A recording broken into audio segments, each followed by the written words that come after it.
पहला सवाल यहाँ पर देखिएगा, ये सवाल है शेषफल यानी रिमाइंडर थ्योरम से। इसमें बहुत छोटे छोटे नंबर दिए गए हैं। अभी हम लोग और आगे चलेंगे तो बहुत अच्छे अच्छे सवालों को करने वाले हैं, इसलिए क्लास मिस नहीं करिएगा। 31, 32 और 33 इन तीनों का प्रोडक्ट यहाँ पर है और इस पूरे को 5 से भाग देने पर कितना रिमाइंडर आएगा ये हमें निकालना है। क्या यहाँ पर इन तीनों को मल्टीप्लाई करना पड़ेगा फिर 5 से डिवाइड करना पड़ेगा? बिल्कुल भी ऐसा नहीं करना है आपको यहाँ पर क्या करना है कि देखिए कि अलग अलग हम लोग जिससे डिवाइड करने के लिए बोला जा रहा है उससे डिवाइड करके रिमाइंडर निकाल सकते हैं। तो यहाँ पर क्या है, 31 है ना, 31 फिर मल्टीप्लाई कितना है यहाँ पर 32 है, हो गया 32, फिर इसके बाद 33 है। इस सभी को किससे डिवाइड किया जा रहा है? 5 से डिवाइड कर रहे हैं। अब अलग अलग डिवाइड करिए, मतलब 31 को 5 से डिवाइड करिए, 32 को भी 5 से डिवाइड करिए और 33 को भी 5 से डिवाइड करिए। अगर हम 31 को 5 से डिवाइड करेंगे तो 5 छके 30, 1 बच जाएगा, है ना। तो यहाँ पर बच गया कितना, 1, फिर मल्टीप्लाई 32 को 5 से डिवाइड करेंगे तो 30 तक तो कट जाएगा, बचेगा 2 यहाँ पर, है ना, तो 2 बच गया। फिर मल्टीप्लाई, जो साइन दिया है उसको लगाते चलना है। 33 को 5 से डिवाइड करेंगे तो 3 बचेगा यहाँ पर, है ना। अभी आपको ये चीज़ डिनोमिनेटर में रखनी है, 5 जो है उसको रखना है। अभी ऊपर मल्टीप्लाई करिए, कितना हो गया, 6 आ जाएगा और नीचे यहाँ पर 5 हो जाएगा। अब 6 जो है 5 से बड़ा है, मतलब यहाँ पर भी भाग चला जाएगा। अगर भाग नहीं जाता तो ऊपर वाला यानी न्यूमरेटर ही हमारा रिमाइंडर बन जाता, लेकिन यहाँ पर भाग जा रहा है इसलिए इसको और भाग करिए।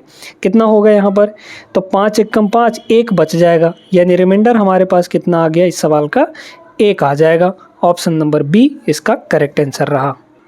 अगला सवाल यहाँ पर देखिए, बहुत बेहतरीन सवाल है। 35 की पावर 29 को 10 से भाग देने पर शेषफल कितना बचेगा? जीडी 2024 का पूछा हुआ प्रश्न है।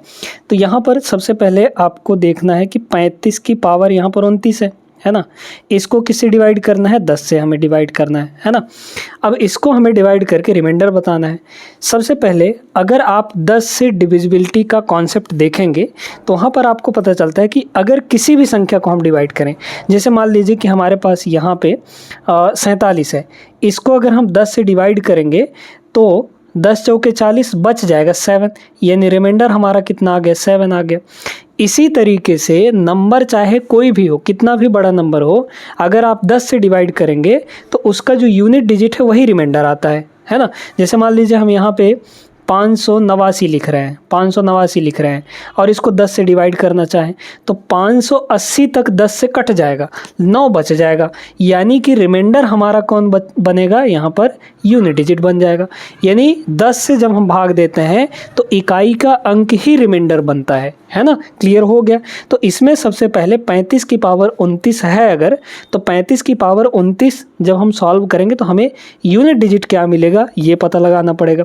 पिछले क्लास में हम यूनिट डिजिट का कॉन्सेप्ट पूरा पढ़ा भी चुके हैं, जाके वीडियो देख लीजिएगा। 35 की पावर 29 है। अब एक चीज़ आपको बताया गया था कि अगर किसी भी नंबर के यूनिट डिजिट में अगर 0 है या फिर 1 है या फिर 5 है या फिर 6 है, इन 4 नंबर में से कोई भी अगर यूनिट डिजिट में आ गया उस नंबर के, तो उसका पावर कुछ हो, यूनिट डिजिट नहीं चेंज होता। यहाँ 35 है, मतलब यूनिट डिजिट कितना है, 5 है। इसके पावर में कुछ हो हमसे कोई मतलब नहीं, 0 1 5 6 आ रहा है ना, यहाँ पे 5 आ गया। तो इसका रिमाइंडर जो यूनिट डिजिट होगा, इसका यूनिट डिजिट कितना आ जाएगा यहाँ पर, यूनिट डिजिट ये 35 की पावर 29 का यूनिट डिजिट कितना आएगा, यहाँ पर बदलेगा नहीं, 5 ही रहेगा। अगर यहाँ 5 है तो पावर कुछ हो, 5 ही रहेगा। अगर यहाँ 6 होता तो भी पावर कुछ रहे, उससे कोई मतलब नहीं है। हाँ, 0 और नेगेटिव में वैल्यू नहीं होनी चाहिए पावर की। क्लियर है। तो यूनिट डिजिट 5 आ गया। अब 10 से भाग कर रहे हैं तो जो यूनिट डिजिट होता है वही हमारा रिमाइंडर बनता है, मतलब यही आपका रिमाइंडर हो जाएगा, यूनिट डिजिट ही रिमाइंडर बनेगा। Option number C correct answer. तीसरा सवाल यहाँ पर देखिएगा, उसी कॉन्सेप्ट पर आधारित है। 58 की पावर 29 है, 5 से भाग देने पर शेषफल कितना बचेगा, है ना। अब 5 से ही भाग दिया जा रहा है तो 5 से भाग देने का थोड़ा सा कॉन्सेप्ट समझिए। मान लीजिए हमारे पास कोई भी नंबर है ना, रैंडमली कोई भी नंबर ले रहे हैं, हम 759 ले रहे हैं और इसको 5 से डिवाइड करना चाह रहे हैं, है ना। रैंडमली देखिएगा बड़े ध्यान से। अब यहाँ पे अगर हम 5 से डिवाइड करेंगे तो 15 × 5 = 75 ये हो गया और उधर आया 9, तो मतलब 5 एक कम 5, रिमाइंडर कितना बच जाएगा यहाँ पर 4 बच जाएगा, है ना। क्लियर है। तो अगर हम 759 को 5 से डिवाइड करेंगे तो हमारे पास रिमाइंडर 4 बचा। मान लीजिए अगर हम इस 9 को डिवाइड करते हैं, ठीक है, इस 9 को 5 से डिवाइड कर देते हैं तो रिमाइंडर कितना आ जाएगा, तो रिमाइंडर यहाँ पर 4 के बराबर आ जाएगा, है ना। अब एक और एग्जांपल लेते हैं। फॉर एग्जांपल यहाँ पर 808 3 और यहाँ पर 4 है ना, ये है हमारे पास, और इसको हम कह रहे हैं कि 5 से डिवाइड करना है। क्लियर हो गया। अब ये देखिए कि अगर हम डिवाइड करना चाहें तो कितना होगा, 5 एक कम 5, फिर बचा यहाँ पर 3 तो 33 हो गया, 5 छक्के 30 और बचा यहाँ पर 34, फिर 5 छक्के 30 और बच जाएगा कितना, यहाँ पर 4 बच जाएगा, रिमाइंडर 4 आ गया, है ना। और अगर हम इसका यूनिट डिजिट देखें 4 है, इसको भी अगर 5 से डिवाइड करेंगे तो रिमाइंडर हमारे पास कितना आ जाएगा, यहाँ पर 4 के बराबर। यानी अगर किसी संख्या को, कोई भी संख्या है, उस संख्या का 5 से भाग देने पर शेषफल पता करना है तो आप क्या करिए कि सिर्फ यूनिट डिजिट को 5 से डिवाइड कर लीजिए, जो रिमाइंडर आएगा वही उस संख्या का रिमाइंडर भी होगा। जैसे यहाँ देखिए ना, हम पूरी संख्या को 5 से डिवाइड कर रहे हैं तो रिमाइंडर हमारे पास 4 आया। इसकी यूनिट डिजिट को अगर हम 5 से डिवाइड करें तो भी रिमाइंडर 4 आ रहा है। अब इसमें देखिए पूरी संख्या हमारे पास है, इसको 5 से डिवाइड किए तो रिमाइंडर 4 आया। हम इसके यूनिट डिजिट को यानी 9 को 5 से डिवाइड करें तो भी रिमाइंडर 4 आ रहा है हमारे पास। यानी अगर 5 से डिवाइड कर रहे हैं तो सीधे सीधे आप उसके यूनिट डिजिट को 5 से डिवाइड कर लीजिए और रिमाइंडर निकाल लीजिए। यही काम इसमें करना था। तो यहाँ पर है कितना, 58 की पावर 29 है ना, और इसको 5 से डिवाइड करना है। आप पहले ऊपर वाले का यूनिट डिजिट निकालिए, यूनिट डिजिट को 5 से डिवाइड कर लीजिए, बस ख़त्म कहानी। तो 8 की पावर 29 है। देखिए अब यहाँ पर 8 आ गया ना, 0 1 5 6 नहीं है, यूनिट डिजिट का कॉन्सेप्ट पढ़ा चुके हैं आपको, 8 आ गया। जब 0 1 5 6 के अलावा आता है तो आप पावर को 4 से डिवाइड कर लीजिए। यहाँ पर 29 है, अगर 29 को 4 से ही डिवाइड करना है, ध्यान रखिएगा यूनिट डिजिट निकालते टाइम पावर को 4 से डिवाइड कर लिया जाता है। तो 4 सत्ते 28, रिमाइंडर कितना बचा, 1 बच जाएगा। उस रिमाइंडर को पावर में रखना है और कुछ नहीं करना, ठीक है। तो 8 की पावर 1 हो गया, यानी इसका यूनिट डिजिट कितना आ जाएगा, यहाँ पर 8 आ जाएगा। इस यूनिट डिजिट को 5 से डिवाइड करके आप रिमाइंडर आसानी से निकाल सकते हैं। वही रिमाइंडर आएगा जो इस पूरे का रिमाइंडर आने वाला है 5 से डिवाइड करने पर। तो कितना होगा, 5 एक कम 5, बचा यहाँ पर 3, यानी रिमाइंडर हमारे पास कितना आ गया, 3 के बराबर। ये आपका correct answer option number B होगा। बहुत अच्छा प्रश्न था, कॉन्सेप्चुअल था, उम्मीद करते हैं क्लियर हो गया होगा। देखिए दोस्तों, ये भी एक बेहतरीन प्रश्न है। 2 की पावर 305 प्लस 303, इसको 9 से विभाजित करके शेषफल निकालना है ना। तो यहाँ पर 2 की पावर कितना है, 305 है, क्लियर हो गया। फिर इसके बाद प्लस में आपका 303 है। इस पूरे को हमें किससे डिवाइड करना है, यहाँ पर हमें इसको डिवाइड करना है 9 से और रिमाइंडर निकालना है। तो अलग अलग करते हैं, क्या दिक्कत है ना। पहले 2 की पावर 305 को 9 से विभाजित करते हैं, है ना। इसको तो डिवाइड करना आसान ही ये हो जाएगा। फिलहाल ये यहाँ पर दिक्कत कर रहा है तो इसको करते हैं हम लोग। 2 की पावर कितना है, यहाँ पर 305 है। बड़े ध्यान से सारी चीज़ें समझते जाएगा। यहाँ पर 9 है। अब जो न्यूमरेटर है, मतलब ऊपर वाला वैल्यू, ऊपर वाले वैल्यू को जो बेस है ऐसा बनाइए कि 9 के पहाड़े से एक कम या एक ज़्यादा आ जाए, है ना। अगर हम 9 का पहाड़ा पढ़ेंगे तो 9 एक कम 9 होता है ना। ऊपर हमारे पास क्या 8 बन सकता है किसी तरीके से। आप सभी जानते हैं कि 2 का पावर 3 जो होता है वो 8 होता है। मतलब 9 के पहाड़े से, नीचे वाला जो है 9 के पहाड़े से एक कम या एक ज़्यादा बनना चाहिए। एक कम बन रहा है, 8 तक ही बन रहा है, कोई दिक्कत नहीं है ना। तो हमें इसको क्या करना है कि 2 का पावर 3 अलग कर लेना है। 2 का पावर 3 हो गया, है ना। अच्छा, इसको 3 से विभाजित करिए, कितना आ जाएगा, यहाँ पर 100 और कितना, 3 एक कम 3, 100, हाँ ठीक है, 101 का 3 गुना 303 हो गया। तो पावर 303 तक हो चुका है, लेकिन हमारे पास 305 है, 2 और चाहिए। तो 2 का पावर 2 अलग कर लीजिए, है ना। तो टोटल हमारे पास यहाँ पर 2 का पावर 305 हो चुका है। हम इसको तोड़ रहे हैं, है ना।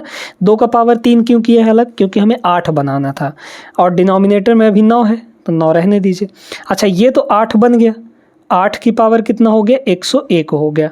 मल्टीप्लाई में यहाँ पर ये 4 हो जाएगा, 2 का पावर 2 4 और यहाँ पर 9। अच्छा अब देखिए बड़े ध्यान से, अगर हम 8 को 9 से विभाजित करें, अब यहाँ पे कॉन्सेप्ट आता है आपका निगेटिव रिमाइंडर का। ठीक है, निगेटिव रिमाइंडर क्या होता है? निगेटिव रिमाइंडर तब काम में आता है जब हम टेबल पढ़ते पढ़ते ज़्यादा चले जाते हैं। जैसे मान लीजिए कि हम यहाँ पर 8 को 9 से विभाजित कर रहे हैं, तो 9 एक कम 9, 8 से 1 ज़्यादा चले गए हैं। भाई पॉजिटिव रिमाइंडर कब बनता है? जब हम उस नंबर से आगे नहीं जाते हैं टेबल पढ़ते हुए, है ना, तब हमारे पास पॉजिटिव रिमाइंडर आता है। लेकिन अगर हम टेबल पढ़ते हुए आगे चले जाएँ उस नंबर से, तो वहाँ पर निगेटिव रिमाइंडर बनेगा। तो 9 एक कम 9, भाई 8 तक है हमारे पास, 9 एक कम 9, 1 ज़्यादा चले गए, मतलब -1 रिमाइंडर बनेगा यहाँ पर। तो कितना हो गया, -1। 8 को 9 से डिवाइड किए तो -1 आया रिमाइंडर। ठीक है, पावर में अभी हमारे पास 101 है। फिर मल्टीप्लाई, 4 को 9 से विभाजित करेंगे तो 4 ही आएगा, क्योंकि 4 छोटा है 9 से। अभी 9 का पीछा नहीं छोड़ना है, इसको रखे रहिए। -1 का पावर 101, निगेटिव पावर ऑड होता है तो माइनस ही देता है, तो -1 का पावर 101 कितना आ गया, -1 ही आएगा। इनटू यहाँ पर 4 है तो 4 रहने दीजिए, डिवाइड बाई 9 आ गया, इज इक्वल टू यहाँ देखिए -4 पावर -4 अपॉन 9। लेकिन अब देखिए यहाँ पे ऊपर माइनस में है, हमें यहाँ से पॉजिटिव रिमाइंडर बनाना है। कैसे बनाएंगे पॉजिटिव रिमाइंडर, देखते जाइए। इस नीचे वाले में ऊपर वाले को जोड़ लीजिए, या फिर यूँ कहें कि 9 में सीधे सीधे 4 घटा देना। अगर ऊपर प्लस रहता तब तो कोई दिक्कत नहीं था, वही हमारा रिमाइंडर बन जाता। लेकिन अगर निगेटिव है ऊपर, तो 9 में से 4 को घटा लेंगे, 9 में से 4 को घटाएंगे तो 5 बनेगा। यानी हम ये कह रहे हैं कि 2 की पावर 305 को 9 से डिवाइड करने पे हमें यहाँ पर रिमाइंडर कितना मिल रहा है, 5 के बराबर। यानी यहाँ पर रिमाइंडर कितना मिला, 5 प्लस 303 को 9 से डिवाइड करिए, कितना हो गया यहाँ पे, 9 3 27 है ना, बचा कितना 3 तो 33 हो गया। फिर 9 3 27 यानी कि 6 हो जाएगा। क्लियर हो गया कि नहीं? तो यहाँ पर 6 रिमाइंडर बचा, 303 को 9 से डिवाइड करें तो 6 रिमाइंडर बच जाएगा। फिर डिनोमिनेटर में हमारे पास अभी 9 का पीछा नहीं छोड़ना है, 6 और 5 ऊपर हो जाएगा 11, 11 को 9 से डिवाइड कर लीजिए, रिमाइंडर कितना आएगा, 9 एक कम 9। अब देखिए इस नंबर से पहले ही है, तो जब पहले होते हैं तो रिमाइंडर हमारा पॉजिटिव बचता है ना। तो 9 एक कम 9 बचा कितना, 2, तो यहाँ पर 2 रिमाइंडर आ जाएगा। Correct answer option number first. एकदम डिटेल में एक एक चीज़ें आपको बता रहे हैं, इसलिए वीडियो स्किप नहीं करिएगा और अच्छे से पूरा वीडियो देखिएगा। इस सवाल को देखिए, कह रहे कि एक धनात्मक पूर्णांक को अभाज्य पूर्णांक कहा जाता है यदि यह स्वयं और एक के अलावा किसी भी धनात्मक पूर्णांक से विभाजित नहीं होता। ये तो डेफिनेशन बताया गया है कि प्राइम नंबर क्या होता है। फिर कह रहा मान लीजिए कि k जो है एक अभाज्य संख्या जो 5 से बड़ी है, 5 से बड़ी हमें एक प्राइम नंबर लेनी है। k² + 19 को 12 से विभाजित करने पर शेषफल कितना बचेगा। कोई भी एक नंबर, बस इसमें आपको वैल्यू कोई एक ले लेनी है जो 5 से बड़ी हो और प्राइम नंबर हो, यानी अभाज्य संख्या हो। तो हम k की वैल्यू 5 से बड़ी एक अभाज्य संख्या बताइए, 7 हो जाएगा। कोई भी वैल्यू ले लीजिए, आपकी मर्जी है ना, 7 ले लीजिए, फिर इसके बाद 11 ले लीजिए, कोई भी ले लीजिए, है ना। तो 7 ले लेंगे, k की वैल्यू हमने 7 ले लिया, 7 का स्क्वायर कितना हो जाएगा, 49 हो जाएगा, प्लस यहाँ पर 12 हो जाएगा, 19 हो जाएगा, है ना, 19 हो जाएगा। और इसको डिवाइड करना है 12 से और रिमाइंडर बताना, तो बस यही करना है और इसमें कुछ नहीं है। ठीक है, तो 48 और 20 कितना हो जाएगा, 48 और 20 68 हो जाएगा। 68 को हम लोग यहाँ पर 12 से डिवाइड कर लेंगे, तो 12 पंचे 60, यहाँ पर बच जाएगा 8, यानी रिमाइंडर हमारे पास कितना आएगा, 8। ऑप्शन नंबर सी हो जाएगा। बहुत अच्छा प्रश्न था, सिंपल सा था। आगे बढ़िए, अगला सवाल देखते हैं। बहुत अच्छा प्रश्न है ना, थोड़ा लॉजिकल भी है। उन तरीकों की संख्या ज्ञात कीजिए जिनसे 960 को 2 संख्याओं के गुणनफल के रूप में लिखा जा सकता है जो एक दूसरे से सह अभाज्य हैं। ठीक है, अब यहाँ पर 2 संख्याएं हैं, मान लीजिए कि a है और b है, इन दोनों के प्रोडक्ट के रूप में लिखना है। यहाँ पर 960 होनी चाहिए, तो a और b के वैल्यूज़ बताने हैं हमें क्या क्या हो सकते हैं। साथ ही ये भी ध्यान रखना है कि a और b सहअभाज्य होने चाहिए, यानी को प्राइम होने चाहिए। को प्राइम होने का मतलब ये है कि a और b में कुछ भी कॉमन नहीं होना चाहिए। क्लियर हो गई बात? ठीक है, अब यहाँ पर देखते हैं इस 960 को हम लोग तोड़ लेते हैं पहले प्राइम फैक्टर्स में, है ना। 960, अच्छा 10 तो पहले ही दिख रहा है इसमें, ये 96 है, 32 3 96 होता है, और 32 का मतलब होता है 2 की पावर 5, है ना, 2 की पावर 5, क्लियर है। तो 32 इंटू 3, ये हो गया 32 इंटू 3 यानी 96, और इंटू 10 लिखना है हमें, तो 10 को क्या लिख सकते हैं 2 इंटू 5, इस तरीके से।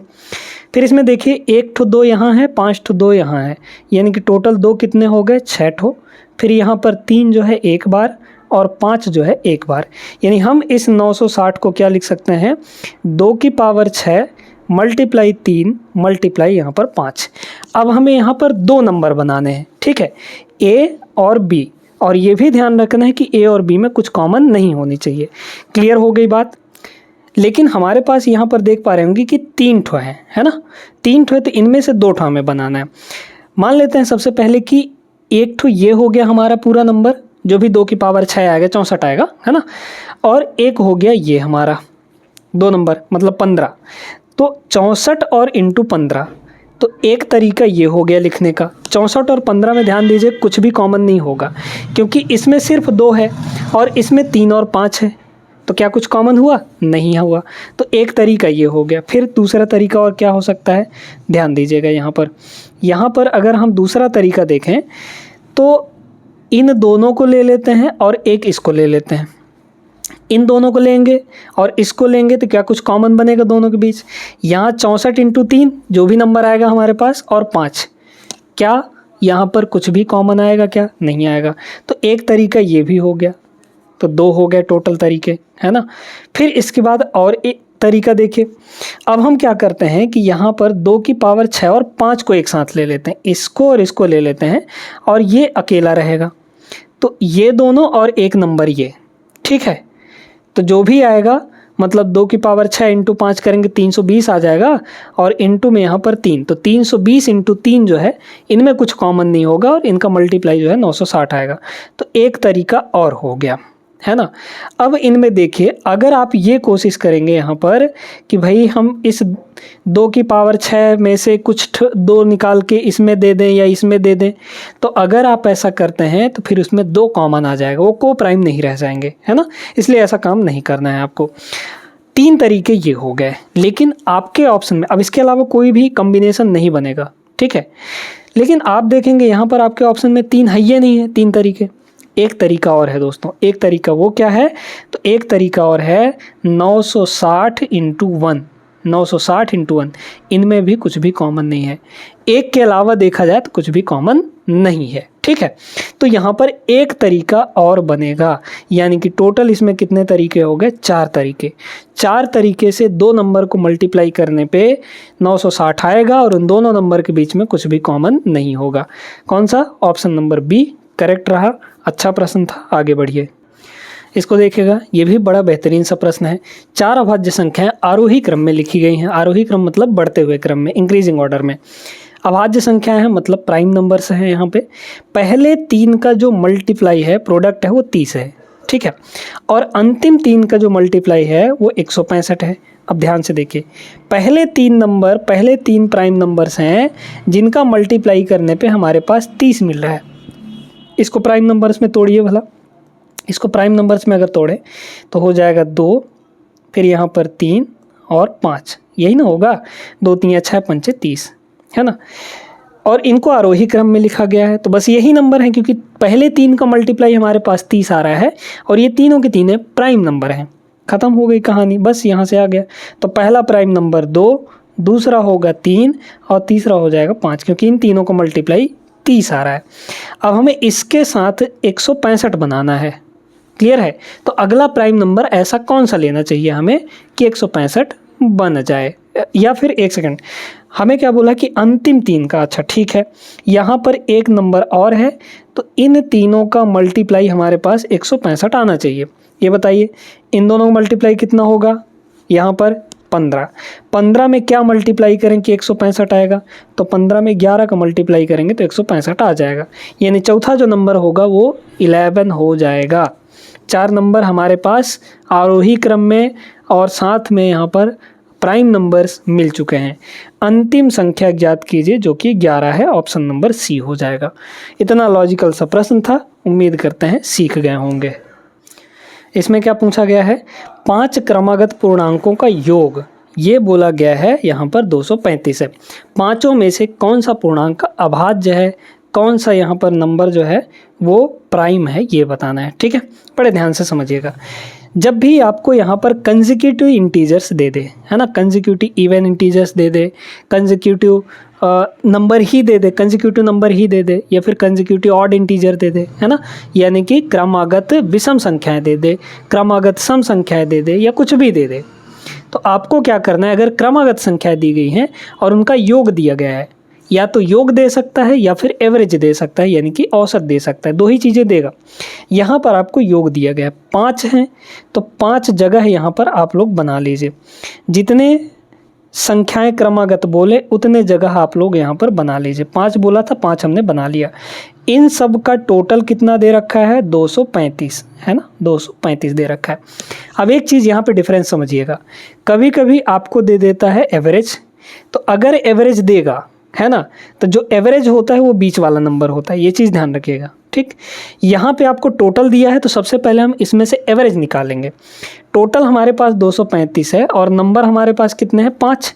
तो अगर सम को नंबर से डिवाइड करेंगे, यानी 5 से डिवाइड करेंगे, तो हमारे पास एवरेज आ जाएगा। कितना होगा, 5 चौके 20 और 5 सत्ते 35, 47 आ गया। ये जो 47 है वो एग्जैक्टली बीच वाला नंबर होगा, है ना, तो यहाँ पर हो गया आपके पास 47। ठीक है, अब हमें यहाँ पर क्रमागत पूर्णांक बोला था, यानी कंसेक्यूटिव इंटीजर्स बोले थे एक लाइन से, तो 47 के बाद 48, फिर इसके बाद 49। अच्छा, 47 से पहले आपका कितना आएगा, 46 आएगा। 46 से पहले क्या आएगा, 45 आएगा। हमें क्या पूछा था, इनमें से कौन सा इंटीजर प्राइम है, प्राइम नंबर है। ये तो प्राइम नंबर है नहीं, 46 भी 2 से कट जाता है, 45 5 से कटता है, 9 से कटता है ना, ये आपका 2 से ही कट जाता है, मतलब ये कैसे प्राइम हो सकता है। 48 ये 3 से कटता है, 2 से कटता है, 4 से कटता है, बहुत सारी संख्याओं से कटता है। 49 7 से कट जाता है। बचा कौन यहाँ पर, ये सिर्फ 47 ही इनमें से एक ऐसा नंबर है, एक ऐसा इंटीजर है जो कि प्राइम है। तो 47 इसका करेक्ट आंसर होगा, ऑप्शन नंबर बी। कभी कभी क्या पूछता है, सबसे बड़ा पूर्णांक कौन सा होगा, तो 49 हो जाएगा। सबसे छोटा इसी में पूछ लिया जाता है, 45 हो जाएगा। क्लियर है, सारी चीज़ें आपको बता दिया गया है। चलिए इसको देखते हैं, ये भी एक बढ़िया सा सवाल दिख रहा है, DPHS AWO पूछा गया था 2022 के अंदर। यदि किसी भिन्न के हर को 2 से गुणा किया जाए और अंश में 2 की वृद्धि की जाए तो भिन्न 1/2 बन जाती है। इसके बजाय यदि अंश को 2 से गुणा किया जाए और हर को 2 बढ़ा दिया जाए तो 6/7 बन जाता है। मूल भिन्न के अंश और हर का न्यूनतम रूप में योग क्या होगा। देखिए बहुत अच्छा प्रश्न है ना। हमारे पास मान लीजिए कि यहाँ पर ये एक फ्रैक्शन है, भिन्न है। कह रहा है कि हर को 2 से गुणा किया गया, मतलब 2 से इसको मल्टीप्लाई किया गया, तो ये हो जाएगा 2b, है ना, और अंश यानी न्यूमरेटर में 2 बढ़ाया गया तो ये कितना बन जाता है, 1/2 बन जाता है। क्लियर हो गया, ठीक है यहाँ तक। फिर दूसरा स्टेटमेंट क्या बोला, इसके बजाय यदि अंश को 2 से गुणा किया जाए, यानी कि a को 2 से गुणा किया जाए और हर में 2 बढ़ाया जाए, यानी कि b+2 किया जाए, तो ये भिन्न बन जाता है 6/7। क्लियर। अब इसमें हमें a और b की वैल्यू निकालनी थी और कुछ नहीं करना था, है ना, बस कर लीजिए। क्रॉस मल्टीप्लाई करेंगे तो क्रॉस मल्टीप्लाई कर लीजिए, क्या दिक्कत है। या फिर अगर हम दोनों को डिवाइड कर लें, नहीं मत डिवाइड करिए, कोई दिक्कत नहीं है।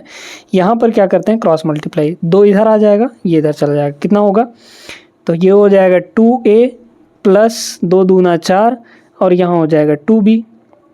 या फिर एक सेकंड, ये तो बहुत आसान है ना। देखिए 2 से ये 2 कट जाएगा, b वहाँ चला जाएगा, तो a + 2 की जो वैल्यू है वो कितनी हो जाएगी, b हो जाएगी, है ना। तो मतलब b a से 2 बड़ा होगा। फिर इसके बाद यहाँ देखिए, यहाँ क्रॉस इसको 2 से काटेंगे तो ये 3 बार में कट जाएगा, ये 7a इधर आ जाएगा = इधर ले जाएंगे तो 3b और प्लस यहाँ पर 6 हो जाएगा। b की वैल्यू या तो यहाँ से निकाल के रख दीजिए, कहीं से भी निकाल के रख लीजिए, आप इसमें पाएंगे कि a का वैल्यू निकल आएगा। 7a = यहाँ हो जाएगा 3, b की वैल्यू कितनी है a+2 है, ये हो जाएगा a+2 प्लस यहाँ पर 6 हो गया। देखिए ये 3a होगा, इधर आएगा तो 7a में घट जाएगा, तो मतलब 7a - 3a 4a हो जाएगा। 3 दूना 6 6, ये हो जाएगा 12, यानी a की वैल्यू यहाँ से कितनी आ गई 3। जब a की वैल्यू 3 है तो b की वैल्यू कितनी होगी 5 हो जाएगी, है ना। तो a/b यहाँ से कितना होगा, a/b हो जाएगा, a है 3 और b है यहाँ पर 5। क्या पूछा था, अंश और हर का योग, यानी इन दोनों का सम कितना आ जाएगा 8 के बराबर। ऑप्शन नंबर डी इसका करेक्ट आंसर हो जाएगा। अच्छा प्रश्न था, सिंपल सा था, हालांकि आप लोग पढ़ते स्टेटमेंट और लगाते तो लग जाता। आई होप दोस्तों 9 प्रश्न करवाए गए हैं, बहुत अच्छे तरीके से आपको एक एक चीज़ डिटेल में समझ आया होगा। वीडियो अगर पसंद आई हो तो लाइक कर दीजिए और चैनल को सब्सक्राइब करना नहीं भूलना है। मिलते हैं नेक्स्ट क्लास में, तब तक के लिए जय हिंद।